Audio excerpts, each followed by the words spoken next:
What do you do when your friendship goes wrong?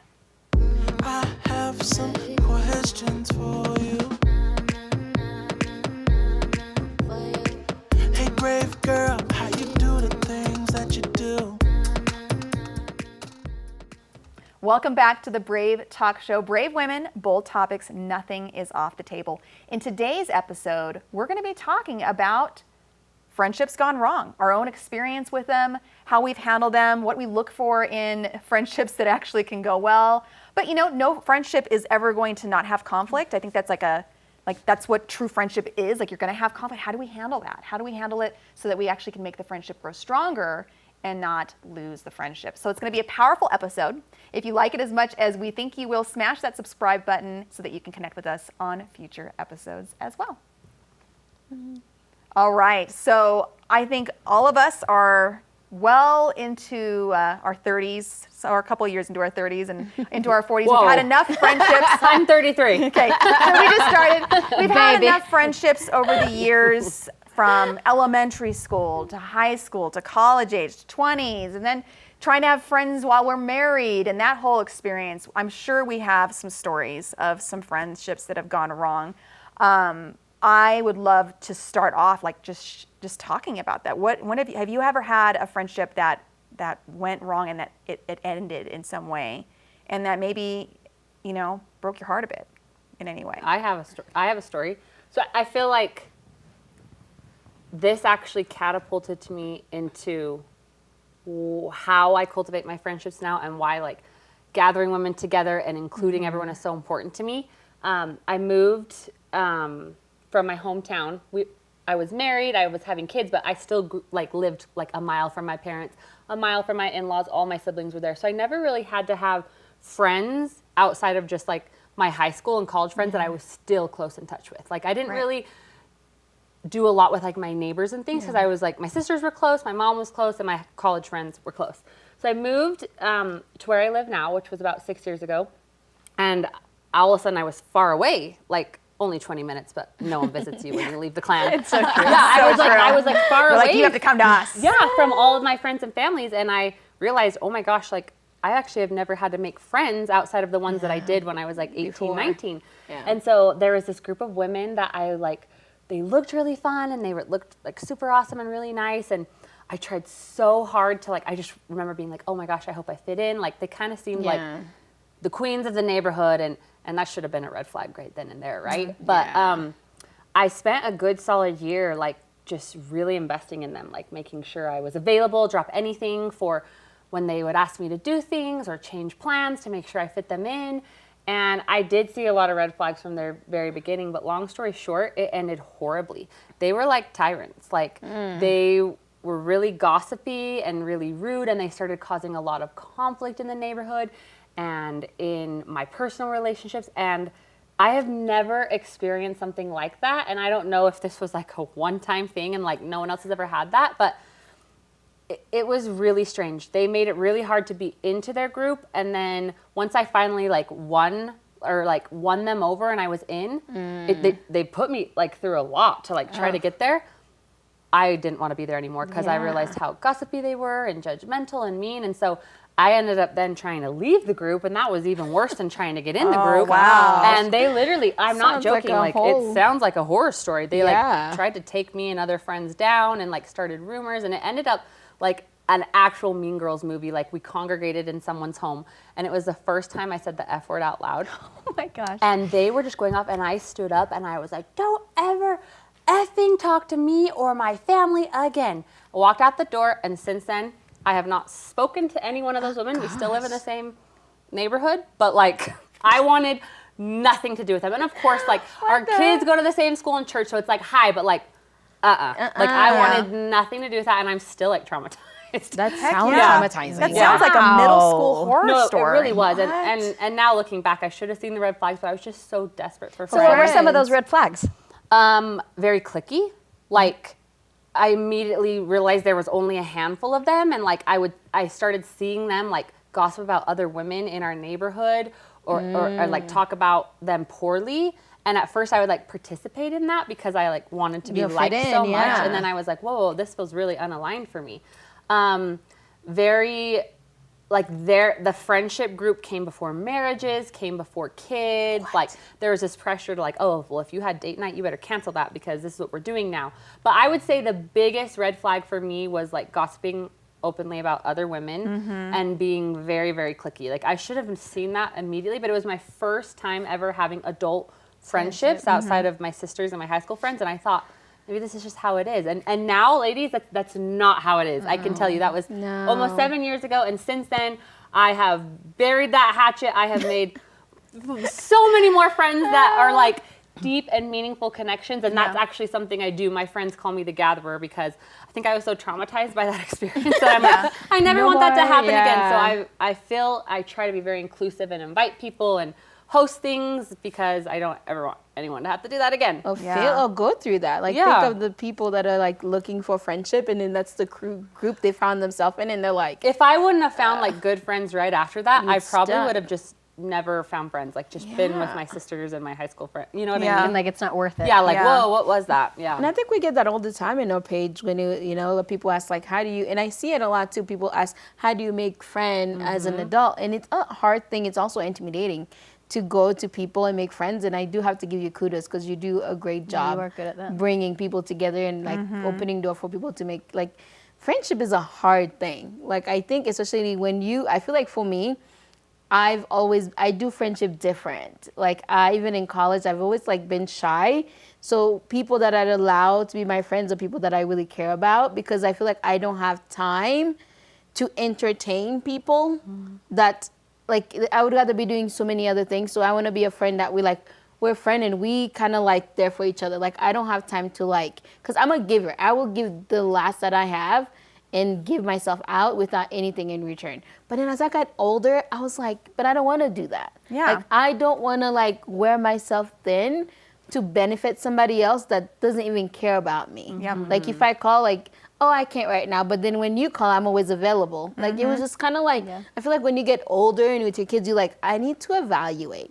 So like me and my best friend, like I think when you think of friendship that has gone wrong, and that's when you, like you said in the beginning, if it's really true friendship, you'll go through some turmoil, but then you'll find your way. But like for me and my friend, and she's gonna watch it, but she'll know, Desi, like we went to a place, like, you know, we met in Nebraska, we both were pregnant, so our kids were raised together.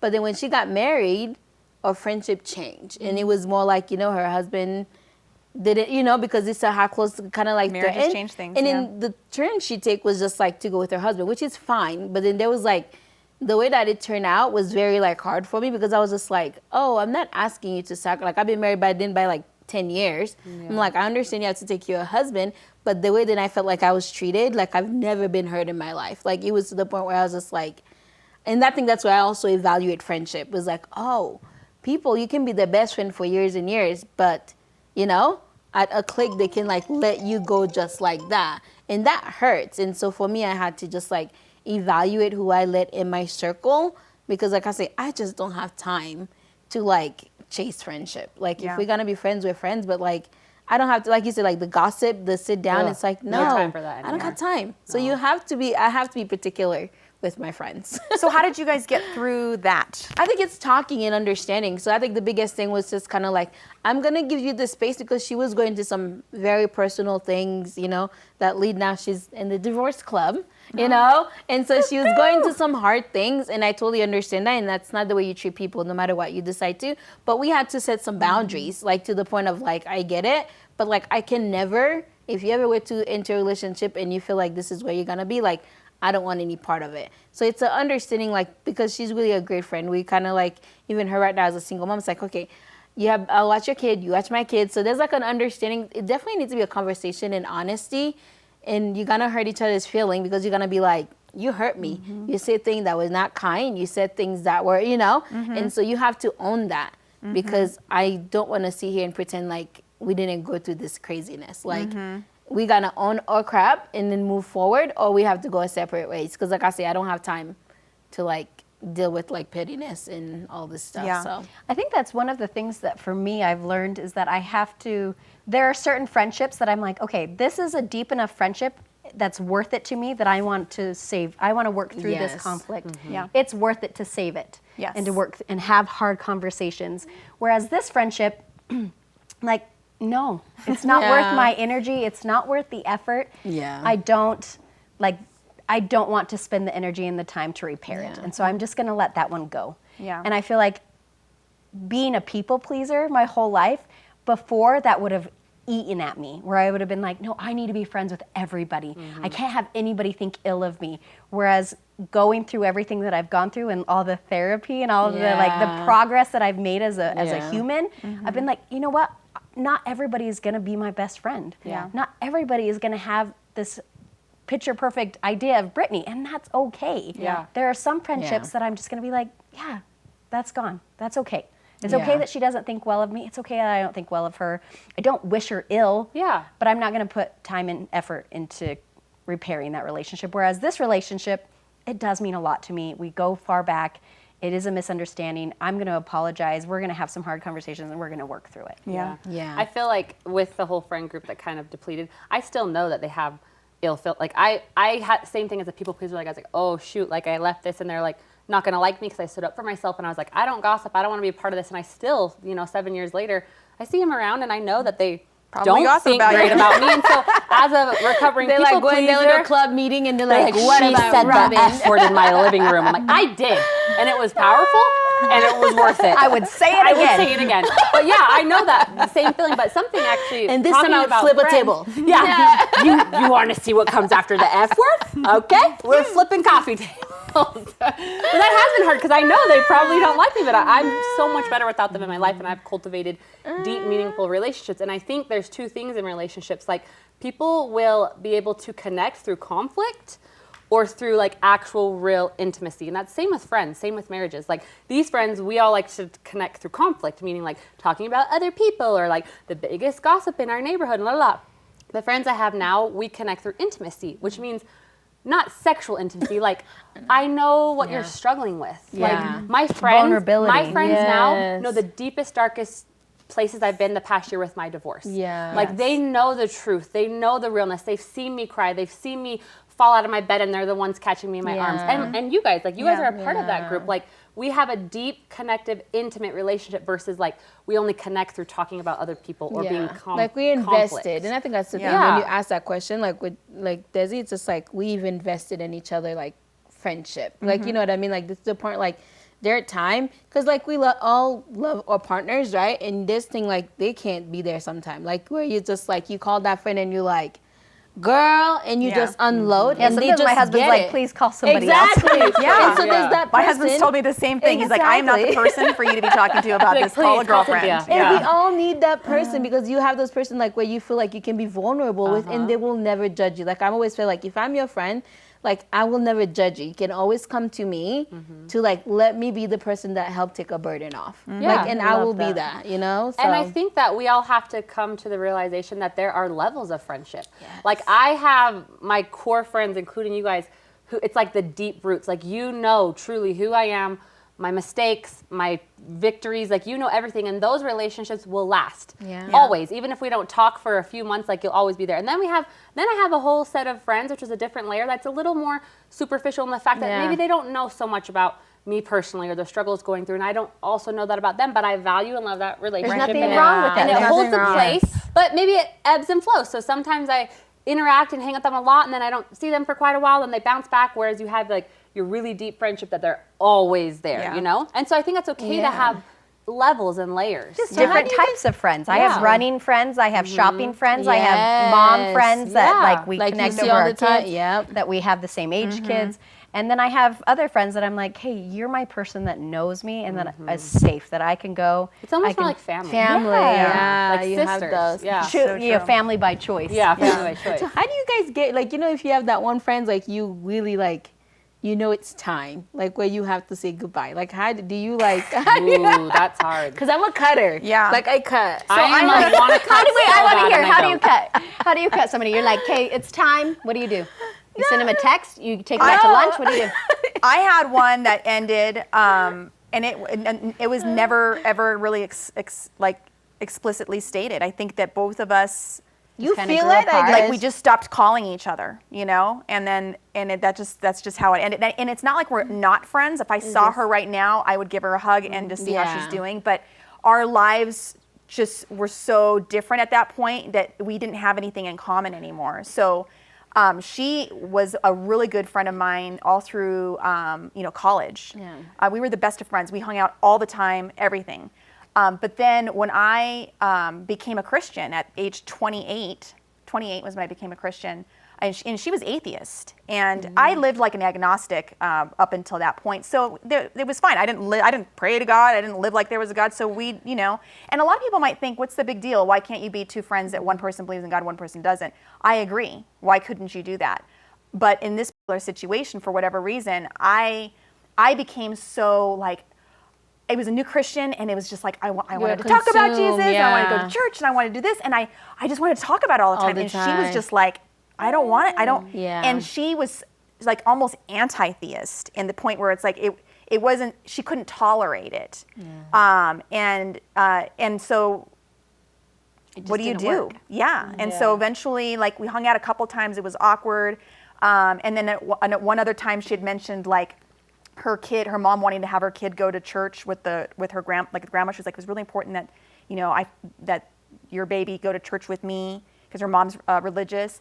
And then she said something like, yeah, I said that was okay, but they better not ever once mention anything about hell, or that kid's not going to ever be able to see her again. And I felt kind of offended. It was like, is that what you think of us? Like, you think that we sit around teaching kids and telling kids like that person's going to hell? Like, that's not how we talk. Like, so it was like, now I'm offended. And so just at that point it kind of faded away, and yeah, mine was more like, it is what it is. Like when your kids just don't get along with it. I feel like it. Like, like it's like the person that always hitting on your kids, and you have that mom that's like, no care in the world. Like, I'm just like, to the point where I'm just like, okay, you know it, and I know it. Our kids don't get along. And we have like nothing in common right now at this point. So if we don't have anything in common, and our kids don't get along, exactly, it's just kind of like too hard. It's like I have no hard feeling. Like, I'll see you, I'll say hi, but it's just like, we gotta go a separate way. It doesn't mean that there's anything wrong with you or wrong with me, but sometimes it just doesn't. It just doesn't work, because I'm just like, why are we forcing this? My kid's crying most of the time because your kids keep beating on my kid, like, and now I'm getting mad, and I don't want to get mad at your child, like, like. We'll catch you. And I think that's like friends within just like women, but then it's a whole other ballpark when it's friends and kids. I've had relationships with friends change or end when kids came involved too, because kids didn't get along, or so-and-so was treating my kid, or trying to that's a whole that's a whole other episode. When the parents start trying to parent your kid or judging your kid, or purposely or vice versa, secluding your kid. That's when it can be. I'm like, okay, excuse me, that's bullying. So I just had an experience a little bit different, where I couldn't just let it fade. There was like a clear cutoff point where we have no contact with each other anymore. And it was sad. Like, it was a point where a friend attacked me in a way, like accused me of terrible things. And it was just, she like just misunderstood. Like, it was a simple oversight. My heart was pure. It was the most ridiculous experience. So she attacked me through a message, right? Just this long message, typed everything, all of her feelings out. And I read it, and I just sobbed, because I was like, really? Like, she just That's attacked how you really me? feel about me? You didn't expect the best from me. You didn't even assume the best in me. You didn't even like question and say, hey, why? You immediately went to attack mode and like all of these terrible assumptions about me. And I'm like, so I sobbed, went to Ben, sobbed, and Ben's like, why are you doing this? Why are you like even spending this energy on her? So that was super tough. After, thinking about things for a day or so, I put my thoughts together, said it as nice as possible, but I was like, because I'm such a feeling person, because I feel so deeply, like, this has rocked me, and I need space. Like, I'm not saying we could never be friends again, but because you thought this of me, yeah. I can't do it anymore. Like, I'm going to ask you to Yeah. not come to this next event that I've already invited you to. Yeah. Like, I had to be so bold as to do that. And that was really hard for me because as a people pleaser again, right? Yeah. I'm like, I'll just ignore it and act like nothing's wrong. Have her there. Yeah, just Yeah. it'll be fine. But then I'm like, no, like, Brittany, stand up for yourself. Like, she just verbally attacked you. Because the thing is, she's It's been holding, for so- her to take that time to say all those things, those have been in her head. Yeah. Like, it that's couldn't what be I'm- that one thing to be like, you this, you that. And it's like, where And is I that just coming don't from? need that energy. Like, Yeah. I'm 38 years old. I Yeah. don't need to mess with that. I have enough good friends that assume good things in me Right. that I'm like, Yeah. I don't need to try to mend this one. And that was one of those ones that I was referring to that I was like, I don't want to. Whereas another friendship that was really dear to me, I offended her in a way that I didn't understand. Like, to me, it didn't make sense, but she was clearly offended. So I gave her space. Give the understanding. I let her have some, we didn't talk for probably 6 months. We didn't unfollow each other on any, Facebook because she doesn't live in Utah. But then just recently I reached out through text and I was like, hey, I miss you. Like, can we be friends? Like, can we mend this? And she was like, yes, I miss you too. That's So what I mean, you know what I mean? Yeah. Like that And type the of people thing, that I'm like, knows let's you, mend know that. your heart and Yeah. knows you're good and know your intent. And Yeah. sometimes I think that's what like true friendship is. Like Totally. even like, you know their heart to know like, I know she didn't mean to hurt me, but I was offended, but let me take a I'm little gonna- back seat and heal Yeah. instead of like coming in like attack. Yeah. You know? And I don't It's think like, there's anything wrong with saying, like, I had a situation where I was hurt by a friend, and we're very close friends to this day. But it was a few years back, and instead of assuming the worst in her, because I love her, what I just did was I just reached out to her and I said, hey, I noticed it was actually a birthday. She had a birthday party for her kid, and she posted pictures, and You were I was not invited. invited, and I thought we were like close, like it was Yeah. not best friends, but definitely close enough to have me come to the birthday party and have my kids come, And so I said, hey, I just want to let you know I saw your pictures about the birthday party. I just want to be really honest, like I'm really hurt that I wasn't invited.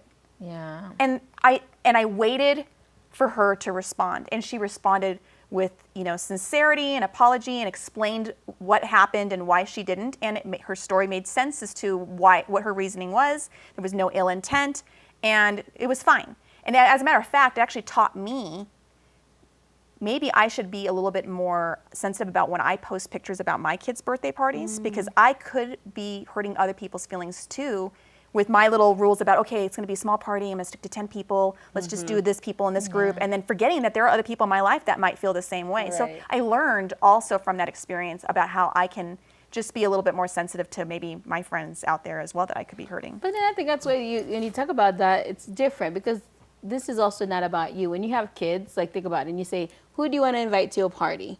And because if we think of all friends that have kids and you're like, There's a million of them. people. So Yeah. and I think as a person, if you're not invited, like sometimes like there's that close friend and you're like, oh, of course I get that part. But there's some time I'm like, oh yeah, like if I had to be like, that's my friend and like. Now it's a invite 500-person it's just- party. Yeah, because it's just, I think having that understanding of like, how close are we? Because we may think some people are close with us, but then you're in that second layer Yes. of friendship. Right. You're not the top You're not layer. in there. They're not as close with you as you are Not with that you them. would ever Yeah. know that until the birthday party comes and they have to choose 10. Exactly. you know? Exactly. Yeah. So But you what have to do what I that. noticed from your story that I picked out was the honesty, like being honest with your friends. Like, again, like any other intimate relationship, like, hey, you hurt my feelings. You Hey. could have chosen Yeah. just to get bitter about it. You could have assumed the worst in her and been maybe like, lost oh, the I guess we're friendship. not that good of friends. Yeah. I'm not going to invite her to the next birthday party. You know what I mean? Like, there Yes. was that direction you could have gone. But you chose or bitter. you could have chose communication and been like, hey,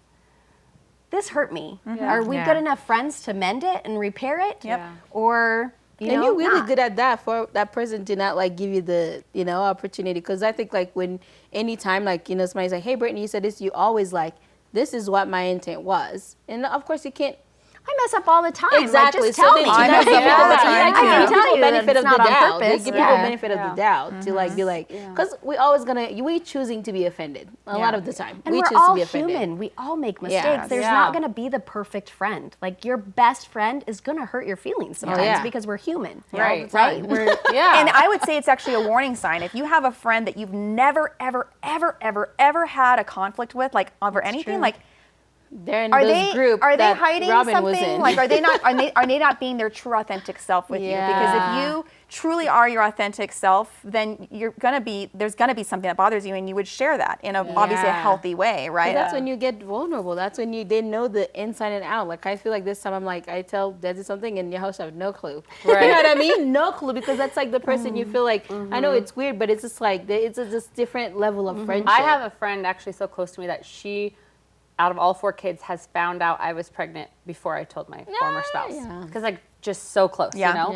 Yeah. But so for our followers, because I get this question a lot on my Instagram, how do you have such good friends? How do you make friends? How do you keep friends? Let's give them a punch list. So I would say the first thing is to find a friend or group of friends that first just have anything in common. That could even just be you live by them, you have kids the same age, something in common, right? So you kind of have to test the water. You like to go hiking. We have whatever. things in common. So what's the next step? After they've found some commonalities with some group of people, what can they do next to establish deep-rooted conversations? I love that. I think the thing that I would say is what you do. I think it's a hard thing to do because you're going out and meeting people. Like, get a little group of girls and do Plan lunch. something. Plan something. Yeah. It's like put yourself, like you have to be uncomfortable sometimes. Yeah. You know, make like, hey, do you want to come to lunch? Because just like you're looking for a friend, that person may be looking for a friend. Yep. So just So in number your home. 2 could be the instigator. Yes. Stop waiting around for friends to find you. Yes. Sitting alone, I have no friends. I've been there.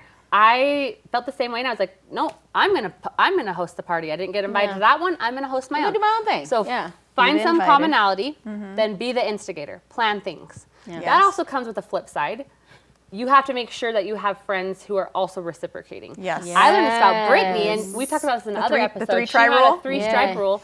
And when we first started interacting, she was messaging me. Robin on almost Instagram. lost I did. I was on strike too. I did. Like, oh, I better get the 3rd one. This whole show wouldn't have been a thing if I effed it up. But I remember she like reached out to me, and I was like, oh, she's cute, but like I didn't respond. And then she invited me to something else, and I like was like, oh my gosh, she's adorable. Let me respond. And then I like went to her website and started reading things. And she's like, yeah, I have a 3-strike rule. She's like, after 3 times, if I reach out to like, someone, I hold move up. on. And I was like, shit. And I was like, she's on 2. Like she's gonna stop. And I like really want to be her friend, but it was just like The timing I was was so off, busy. right, Yeah. So right. then immediately I was like, hi, I love you. I'm coming. And we've been best friends ever since. But that goes with if you're gonna be an instigator, don't be a life sucker. Like give to your friend group. Like sometimes you know you don't always want to be the planner. You just want to be sometimes told where And to be go. willing to let people go who aren't. That's Yeah. So I have a friend test another one. With that, so 3-strike rule is totally there, but also I try to be a little vulnerable with people. That's so funny. I was about to say something just So like that. I test the water a Yeah. little bit, where I share a little something vulnerable, vulnerable. not like deep and dark. My husband and I's biggest fight we ever had, Just a little splash. or the Don't craziest scare place them we ever had away. sex, like we talked about earlier. Okay. Yes. I share something a little vulnerable, and I see how they respond. I see what their body language tells me. I see what their like how they respond. Do they like validate me? Do they say something in return? Like, do they keep the conversation going, or do they change the subject? To Oh, themselves, oh, or- my kid, I better go fix Yeah. whatever's going on in here. Or let's talk about running, or let's talk about this. Do they See if change they the can subject? handle- She's Sherlock Holmes over here. She Totally. is. We She's didn't like even know. running tests and all that. Yeah. She's like, no, but that goes back to what is we true. talked about. Like deep-rooted relationships come from vulnerability. So I love that you test that. You'll know immediately if someone is able to go that deep in And a the friendship. thing is if they change okay. the subject or whatever, I don't be like, oh, well, I'm not going to be friends with Robin because right. she didn't go that. You They're know, just giving I you a just level. know Where am I what gonna kind of put friend you? they are. Yeah. And Yeah. then, you know, there might be a time where in a couple months they're like, Brittany really opened up vulnerably to me. I remember her opening that door. Maybe I can go talk to her about Right. something. And so then they come back and then they become that friend. But for a while, they're not that friend. Or Right. maybe they never become that friend. Or maybe it's they've never just- been given the opportunity to be that friend. friend, yeah. Sometimes, like, I am the vulnerable friend who's like, look at me right now and tell me what's happening in your life. But, like, there are people who have never had relationships That makes them so uncomfortable. that have ever been asked deep questions. And so I bet there's been times where, you know, you've done that, and then they later come back and be like, I've actually never had anyone, A, open up to me like that, or B, like, ever want to talk to things so past superficial. I feel good. I want to be in a group of people who can talk about deep, meaningful things and not this superficial crap talk about everyone else.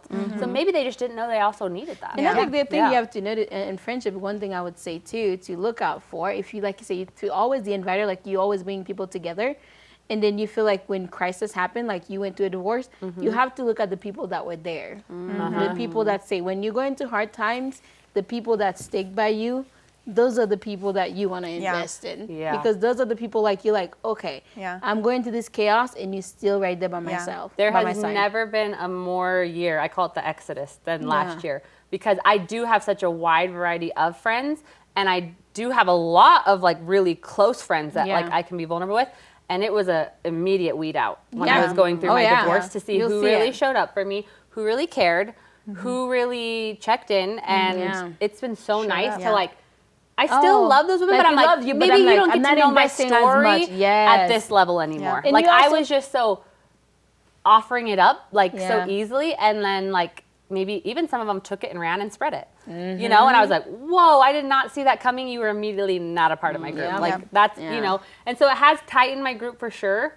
So yeah, like We evaluate. seeing Always who- evaluate your friendship. Yeah. Like it's good to evaluate. I think some people even show up that you didn't expect. You know, when Owen had his first bout with cancer and then our second bout, I was really surprised by some of the people who I thought were like more acquaintance types friends or just not as close, who showed up in ways that was like, wow, like that was really thoughtful. That was really like, amazing. And then they, like our friendships grew stronger because of just them being willing to show up and asking, how are you doing? And that kind of, and then I was surprised to find friends that I thought were much closer who didn't call, never checked in, you know. And I mean, I have a couple I can think of in my head that I'm like, wow, we've been friends for years. Like, and we got cancer and I haven't heard from you. It's almost as if sometimes, I don't know, but with certain things, like, I don't know, like maybe it's too much for them and they go away, like they can't handle. It has more to do with them than anything Yeah, with it's you. interesting. But that's actually, you couldn't have said it better. Same with my divorce. Like even some people who I might have thought were like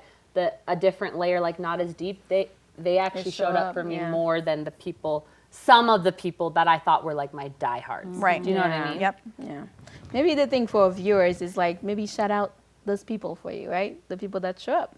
Tag them. Yeah, down tag there. them, let them know you Get love them know you love them. Yeah. Yeah, I love that. And I also want to say, just to the viewer, I want to encourage the women to speak up for themselves, to stop taking crappy friendships. Like, you don't have settle. energy for that. Yeah, don't settle. Like, and if you are truly searching for a group of friends that have your back and will show up for you, like, do that, what you said, like, show up, be the instigator, like, start searching for them because there are women out there, like, what Get Out There Girl has taught me is that women are so good. Women are so good and so amazing, and they want to be there for you. So just find your people and don't put up with crap from people who aren't there. Like, you don't have energy for that. Speak up for yourself. Let people know.